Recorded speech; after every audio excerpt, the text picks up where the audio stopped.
I do Right. think a lot of what makes this show great is what you can derive from it, and I Mm. think the keys are there for you to put the pieces together, and you can see that there is a theme and there is something you can sort of gauge out of it as you watch it over and over.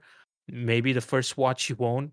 It's just a simple random shit happening, but I mean, you watched it over 40 times, so I'm sure you built more of a connection to it and Yeah. understood what it is. But I do think a lot of it comes down to how much the viewer puts into it. And there is stuff like that. There are stories like that where on a simple watch, it may not mean much, but if you watch it with the intent of trying to associate and connect with it, then yeah, it can be great. And I think that's what it is with this show. This show takes the route of not giving you a narrative in the traditional sense, but it's letting you know that, we have all these emotions, all these things that happen that in some way you can maybe relate to, not literally, but emotionally. And that's the key that I took with it, is that this is a show that I could follow emotionally and not narratively.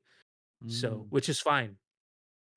I Mhm. mean, I do want to say like some of the random stuff is maybe not to my taste. Like I may not necessarily be a be the type of guy who watches stuff like this, but I can Mhm. still appreciate it.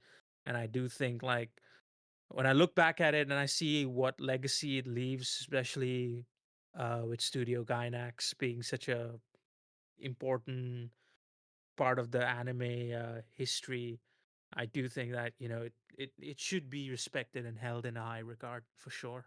I hope people watch it even Oh, down the yeah, I'm line. sure It is